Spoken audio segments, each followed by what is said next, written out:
So it's always good to take plenty of time to come out of meditation. As much as time as the body feels it needs to ease out, and maybe a little bit more.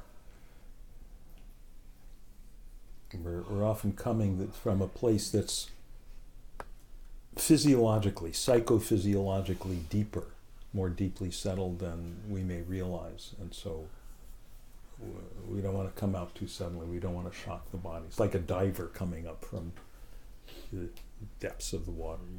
You don't want to get the bends by coming up too fast. Okay, how we doing? You good? Good? Any questions or observations about the meditation? So you notice that there's nothing to it? No. It was very nice guidance, thank you. Very nice. Yeah, good. You're very welcome. Thank you. Because I can't do this without you. And I love doing this. The whole thing is simplicity, is not making it complicated and not working at it. This is the one thing where working doesn't work, but not working works. So the harder we work, it's a contradiction. Working at trying to make the mind peaceful? No, because the working is itself non-peaceful. So instead we give up, we just remain as we are, and gravity takes over. In this case, it's the natural gravitation of the mind toward fulfillment, happiness, peace. And fortunately for us, the great source of happiness, peace, fulfillment is the silence within. It's always here. You never need to buy a ticket. You never left it in your other pants. It's always here. It's the nature of our awareness itself. The kingdom of heaven is within you. It's never around the corner in space or in time. It's not, when I ... When I get the promotion, when I solve this problem. There's always that feeling of like, okay, if I could just, once I get rid of that thing, then I'll be able to exhale. Then everything will be fine. And often it seems that way in life, doesn't it? Finally, we figured that out. You got your MRI back, or you got your biopsy report back, or whatever it is. Whew, dodge the bullet. Till the next time. Or till the next thing. So fine, you get these feelings of relief, expansiveness, happiness, everything okayness based on something happening. Okay, fine, enjoy. But somewhere in the back of your mind, that that's not ultimately satisfactory because it's dependent on a particular outcome. And of course we do all our common sense things to control the outcomes, everything we can for our health and, in our financial situation and our family situation, whatever. All that common sense stuff, of course. But in the back of our minds, we know that ultimately we can't control it all. Ultimately, sooner or later, you're going to be sitting in some doctor's office hearing something you don't want to hear. Or you're going to be, some Mack truck is going to be running over the top of you, or, something.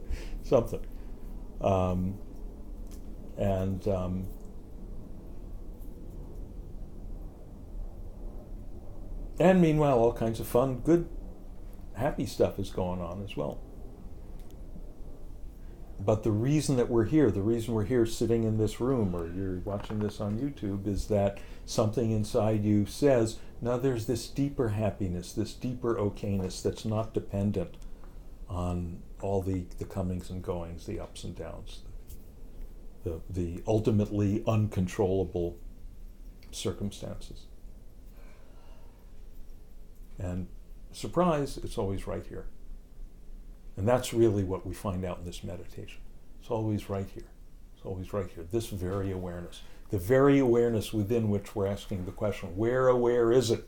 Where is that pot of gold at the end of the rainbow? That awareness itself is it. So it's just a matter of relaxing back into it.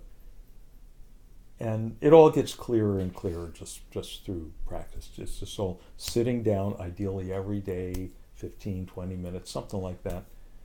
And maybe do a little something for a little on-ramp at the beginning. What did we do tonight? Oh, this is a good one. Yeah, if you like this one, take a deep breath, pull the shoulders up, and then, yeah, you do that a few times, or do something else, and then let that go. And come out slowly. And the more you do this, every day, the clearer it all becomes. Oh yeah, here's the pot of gold. It's right here. It's me. Tag. I'm it.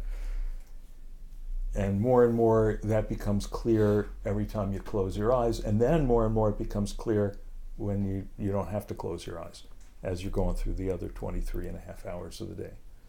That's when it really gets to be fun.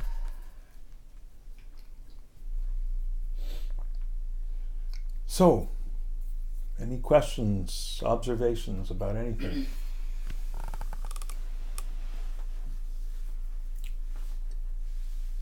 And hello to your friend in New York, Bilbo.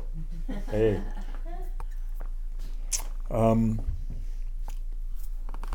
Anything on anyone's mind?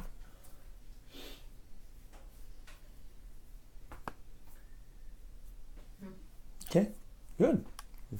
Uncharacteristically quiet tonight. So, what I thought I would do, I mentioned I'm going to be doing a workshop, and actually I'm going to be talking in the Sunday morning service at this Center for Spiritual Living down in Newport, Costa Mesa on June 23rd, Sunday, June 23rd, on Poetry of Enlightenment.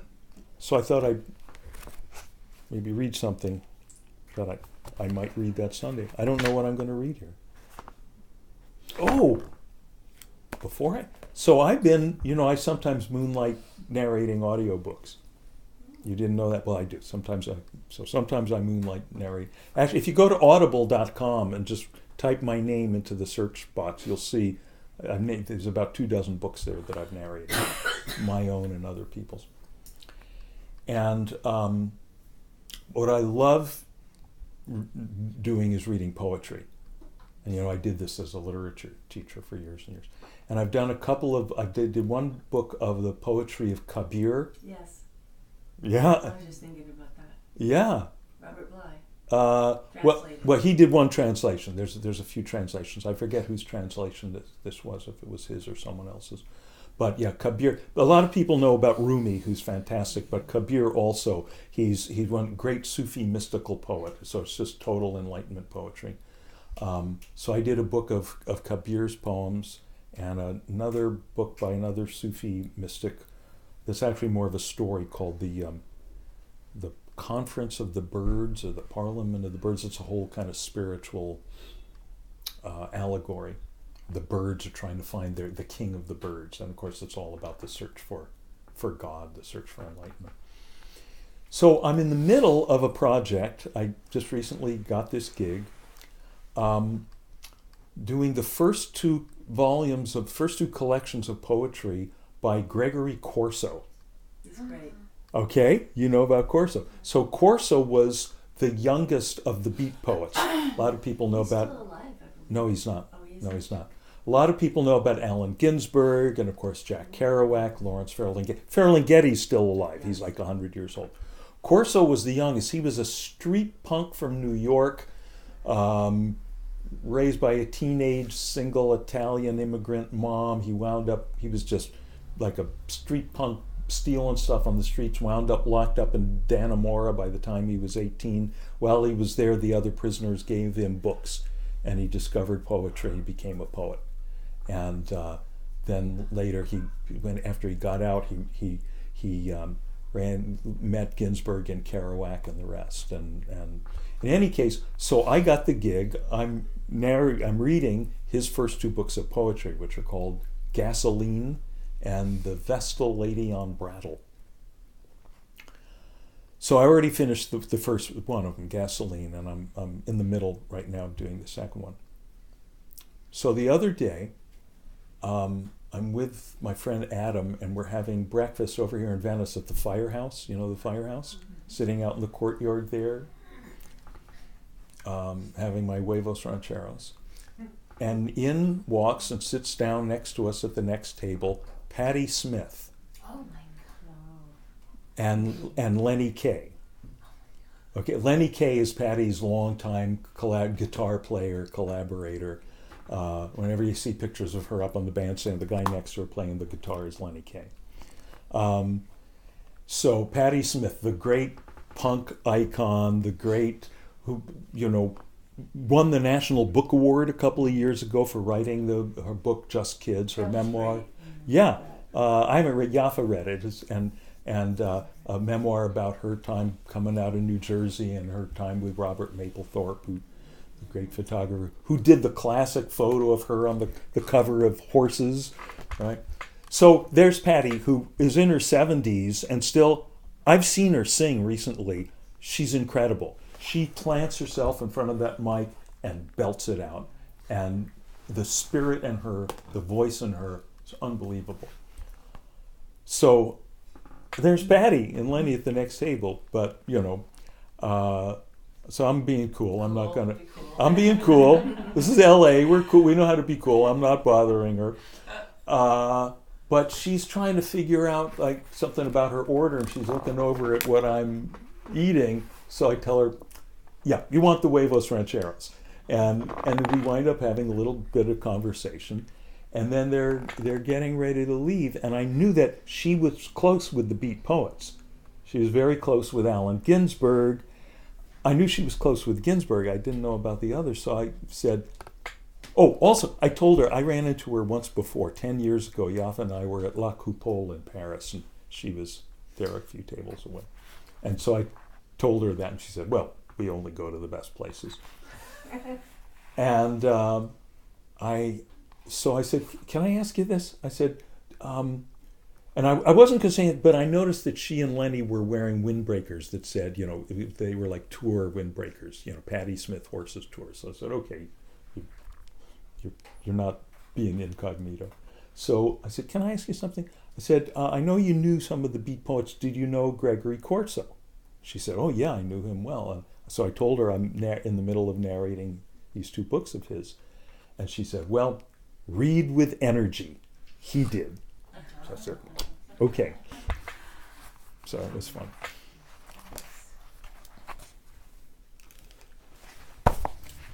But right now I'm going to read some KABIR. With energy. Between the conscious and the unconscious, the mind has put up a swing. All earth creatures, even the supernovas, sway between these two trees, and it never winds down. Angels, animals, humans, insects by the millions, also the wheeling sun and moon. Ages go by, and it goes on. Everything is swinging. Heaven, earth, water, fire, and the secret one slowly growing a body. KABIR saw that for 15 seconds, and it made him a servant for life. You hearing that? KABIR, of course, talking about himself in the third person there. KABIR saw that for 15 seconds. That's all it takes. Every once in a while, right? You get these glimpses of, here's the thing, here's that place, here's that space where it all happens. That great silence that all of this bubbles out of, all these beings, all these creatures, all this universe, all this activity bubbles out of this, all this something somehow miraculously bubbles out of this radiant nothing. You get a glimpse of it, and it, right, makes you a servant for life. You can just, yeah. Beautiful. It is beautiful, isn't it? And every once in a while, someone finds a way to say it. Let me read another one.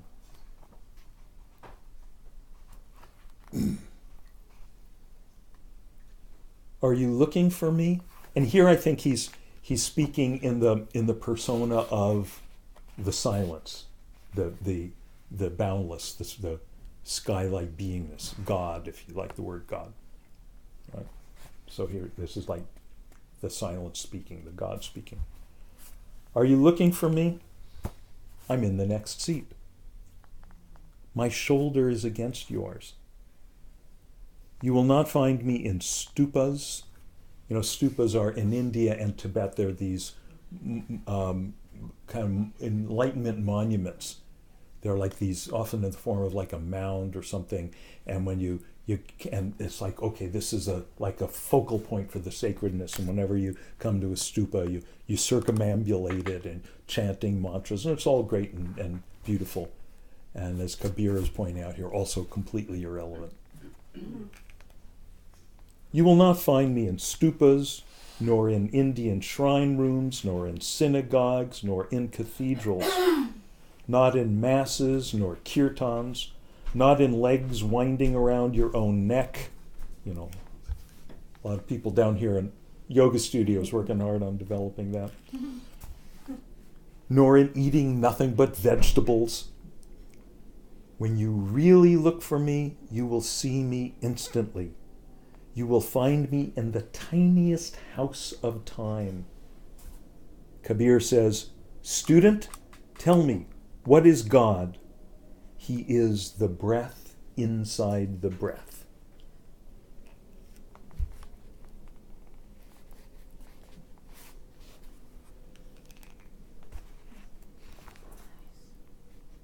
Thought-provoking.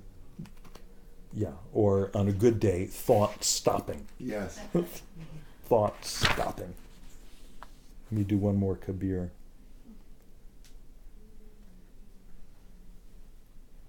Student, do the simple purification. You know that the seed is inside the horse chestnut tree, and inside the seed there are the blossoms of the tree, and the chestnuts, and the shade. So, inside the human body there is the seed, and inside the seed there is the human body again. Fire, air, earth, water, and space.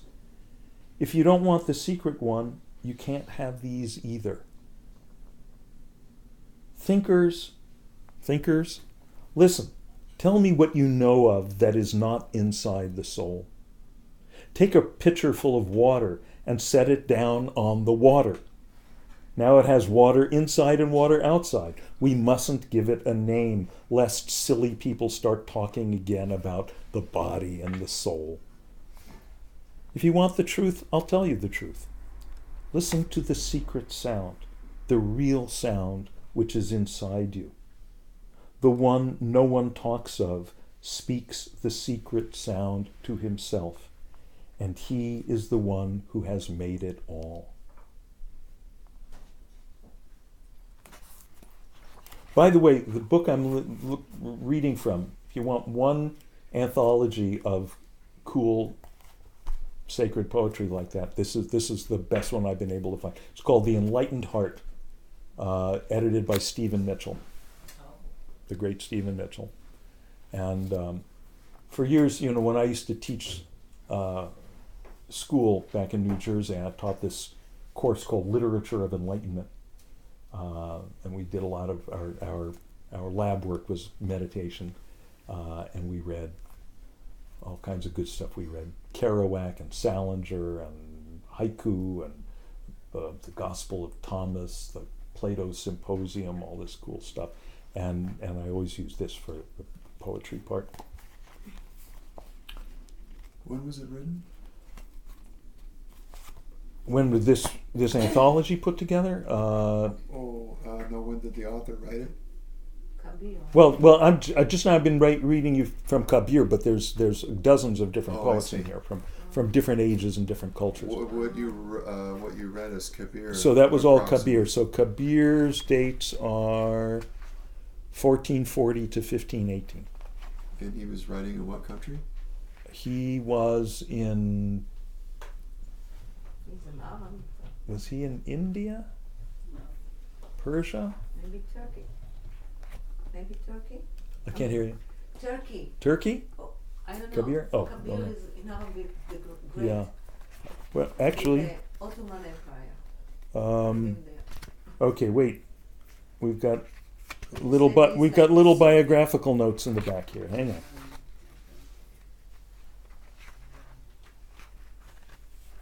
Maybe Egyptian. We don't have to guess. I'm looking it up. I just know the name, that's all. Kabir, Indian. Ah, I got it. I love being right. It happens a Indian lot. mystic, poet, weaver, revered by both Hindus and Muslims. Kabir means great one in Arabic. According to legend, when Kabir was a boy, he recognized the Hindu sage Ramananda as his destined teacher, but he knew that a Hindu wouldn't accept a Muslim as a disciple. Oh yeah, I remember this story. This is a great story. He therefore hid on the steps of the Ganges, where Ramananda used to bathe. The steps on the Ganges, this is what they're called the Ghats. These are these stone steps leading down to the Ganges. And that's where everyone goes to take the sacred purifying bath. He hid on the steps of the Ganges where Ramananda used to bathe. Coming down to the water, Ramananda stepped on him and cried out in surprise, "Ram, Ram!" Which is, it's like God. That's his particular name of God. Kabir then said that this was his initiation. Oh.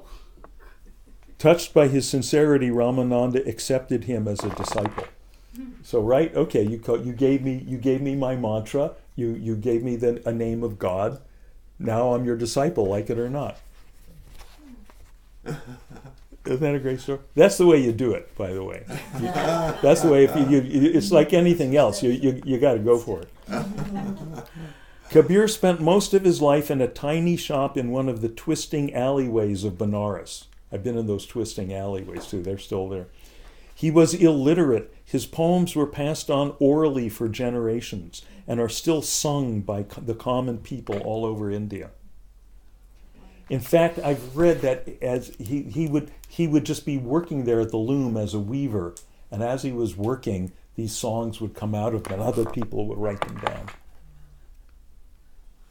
So is it the poetry and the lyrics that have come down, or there's actual musical tunes that go with them too that people remember? I don't know. Could be. Those of you who were here for our day-long retreat on the Bhagavad Gita, remember we played, because people read the Bhagavad Gita in translation, they're getting the philosophy, getting the concepts, but it's a great poem, and it's sung, it's chanted. The great Eastern and so-called Western epics are all like this. There's a video you can find online. These music scholars have reconstructed what they think plausibly might have been the melody to which the Odyssey was sung. Wow. And they do this whole performance of it with the ancient instruments that would have been played. Wow. Okay, so yeah, you might want to check that out. It's very cool. So let's do something completely different.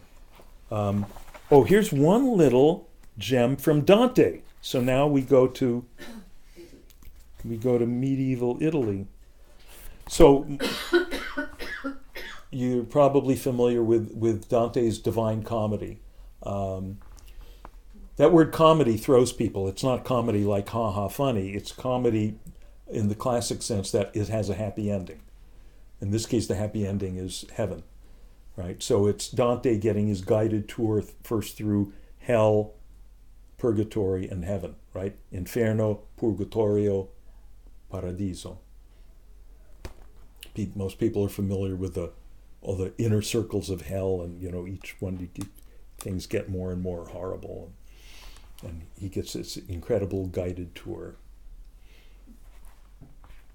So this is a little excerpt from Purgatory. And Purgatory is a mountain. Right after you go down the concentric circles of hell, he comes out the other end to the mountain of Purgatory for the people who are not, they're in between. Of course, that's us, metaphorically. That's why we're here in this room. We're here in this room because we're in between. We're in purgatory. People who are stuck, people who are in hell, so to speak, they're stuck in their crap, and they don't know a way out of it. Yeah. I thought purgatory was a place to expunge your sins. That's the way it's stated. But what is this word sin? This word sin, it's often interpreted as, remember when we were little kids, at least when I was a little kid, it was, ooh, you got cooties, right? And that's how people think of sin. Sin, original sin, the cooties of original sin. By being born human, we've all got these cooties and we've got to get rid of them somehow. The word that is translated as sin, the word in the New Testament, which was originally written in Greek, the Greek word is amartia, which literally means missing the mark. Missing the mark. Like when you shoot your arrow at the target, you miss the bullseye. That's amartia. You've missed the mark. It's no stain that you were born into. It's no cooties. It's no thing to be ashamed of. It's just, oh, you screwed up. You're a little off. Okay, let's see how far off we are. Let's correct it. To me, that's a much more humane, workable understanding of it. We're getting, okay, we got things wrong. We're going to get it right. But you got to first notice that you got things wrong. Then you can do something about it. The people in hell, so to speak, they're just people who are, the way I interpret it is, they're stuck in their shit. Whatever their shit is, they're stuck in it. What's fascinating about Dante's Inferno is that at every level of hell, the punishment fits the crime. Yeah. The punishment really is the poetic embodiment of the crime. I don't like this word crime, of the amartia, of the mistake. So, for instance, there's one story in the Inferno of Paolo and Francesca. They're two lovers. It's like a Romeo and Juliet story, but they were married to other people, and they had this adulterous affair. So they're in this place where all the adulterers are, where they're blown by this hot, powerful wind, and they're being blown away from each other because they were caught up in lust. They were caught up in their sexual desire, which is like being caught up in this hot wind that then, blows you out of control and eventually blows you away from that person that you thought was going to, be the answer to your problem. Right? So it's not just that the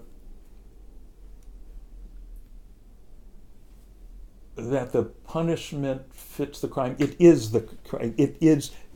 It's just people being, in a way, it's physics. You're just seeing the mechanics of how psychologically how these things affect us. But it's, because Dante was a great poet, he's got it all there in these metaphorical terms so that we can see it. So in those terms, so purgatory. See, if you're in hell, there's nothing you can do about it because you don't know it. You don't realize that you're there because you like it for now. You're choosing it. But now go, okay, I want to get free. That's why you bothered to schlep across town, to Dean and Yatha's house and sit here and we ring bells and close our eyes, do all this other ridiculous stuff. It's to okay, let's get it more right. Let's find instead of trying to seek happiness in, let's say, the adulterous affair, which is just going to be as capricious and temporary and out of control and ultimately as unsatisfying as some hot, dry wind, let's find it in some more clean, free, open space.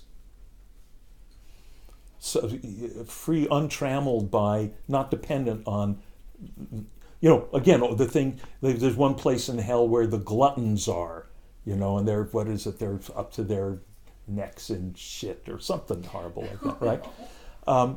So purgatory, so first we spiral down. Dante spirals down into the different circles of hell. Then he comes out the other end to the base of Mount Purgatory.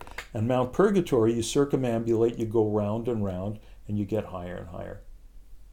And that's the working off of the sins in that kind of traditional language. So in a way, that's, putting in your time, doing your meditation, doing whatever other stuff you might do if you're doing your yoga, doing your practice, singing your hymns or your kirtan, doing your chanting, all of these supportive practices which are fine. The most direct practice, as far as I've been able to tell, is to sit, close your eyes, rest as awareness, so-called meditation. But any practice you're doing, that's your circumambulating around Mount Purgatory. And there's places where people do this in a literal way. Mount Tiruvannamalai in south of India, and then in the north is Mount Kailash. I have a wonderful photo. Remind me, I should dig up this photo for next time, of my late first wife, Maggie, on Mount Kailash, doing the circumambulation, what they call the Kora. And the snow came and she was getting exhausted, and they put her on a yak, so she's there laughing on the back of this yak. Yakking. So here's this one delightful little excerpt from the Purgatorio of Dante. This mountain of release is such that the ascent's most painful at the start, below. The more you rise, the milder it will be. And when the slope feels gentle to the point that climbing up sheer rock is effortless, as though you were gliding downstream in a boat, then you will have arrived where this path ends. Isn't that nice? Doesn't that sound like meditation?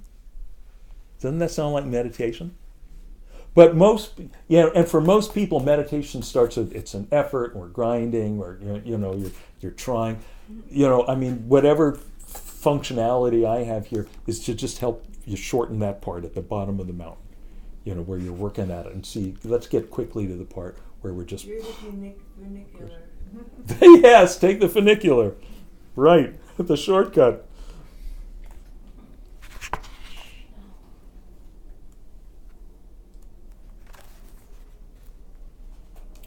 Here's one from, this woman was a nun, I believe, in 13th century Germany, I think, Mechthild of Magdeburg. And she said, of all that God, she was with this visionary nun who had these, great transcendental experiences. Of all that God has shown me, I can speak just the smallest word. Not more than a honeybee takes on her foot from an overspilling jar. Isn't that good? Isn't that good? All these words, all the stuff I try to say, all these poems, all the words that we hear from the great masters, trying to express what this enlightenment is. What God... Read it again. Yes. Yeah. Of all that God has shown me, I can speak just the smallest word. Not more than a honeybee takes on her foot from an overspilling jar. Yeah, that's good. That's good. Let's do one more. Here we go. This is one I'm going to get tattooed on the insides of my eyelids. William Blake, great visionary English poet.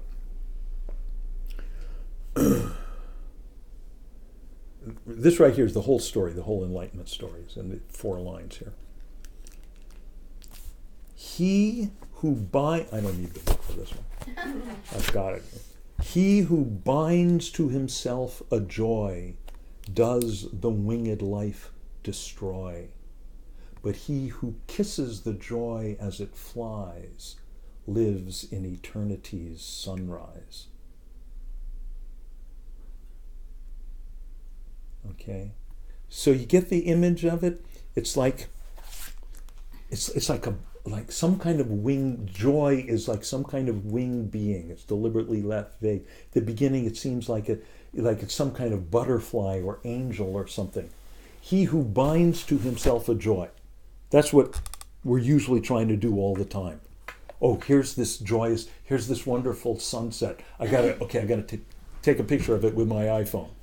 Or here's my, I finally found this great restaurant. I got to come here every night and hang on to this. And of course, soon, they change the cook changes, they change the menu, whatever. Oh, my favorite shirt, I always feel so good. And eventually your favorite shirt will be a dish rag. You're having your good hair day. One day you're having a good hair day, the next day, as they say, hair today, gone tomorrow. So we try to hold on to this stuff, and then then it gets really sticky when we embody that joy in other people, like your partner, your spouse, your parent, your child. Okay, you're like, oh, I'm so happy with you being this certain way that I've come to think about you. Well, guess what? They're growing and changing all the time, just like you, and they're doing the same thing to you, trying to make you the unchanging source of their joy by their definition, by fitting their concept. It's a lot of work, isn't it? Right? He who binds to himself a joy does the winged life destroy. It's like in the very moment of trying to capture that delicate butterfly of joy, capture it, hold on, bind it to ourselves, we destroy it, we kill it. So what to do? What to do? Become a monk, become an ascetic? Okay, I'm going to let go of, I'm going to not participate in the joys of this incredible world. It seems like, there's this terrible choice. We can't try to hold on to the joys, but we don't want to just renounce them all. That doesn't sound like fun. So in the second two lines, the first two lines he presents the problem. The second two lines, here's the solution. But he who kisses the joy as it flies, that's how you do it. You don't ignore it, you don't put it down, but you don't try to hold on to it. You kiss it in flight. In this moment, in this passing moment, there it is. Let it go, and now the next moment. He who kisses the joy as it flies lives in eternity's sunrise. Right? Then where eternity, people think eternity means millions of years. No, it's not. That's a bunch of time. That's not. The word eternity literally means timelessness. That's right now. So when you're right now kissing the joy as it flies, it's always the sunrise. You know what it's like when you're up for the sunrise, how beautiful that is, how fresh that is. Then nothing gets stale. It's the sunrise that's every moment of life, because you're kissing the joy as it flies. Doesn't get better than that. So we'll do this again in 2 weeks. May all beings live in eternity's sunrise, and thus may peace prevail everywhere. Loka samasta sukhino bhavantu. Loka samasta sukhino bhavantu. Loka samasta sukhino bhavantu. Om Shanti Shanti Shanti.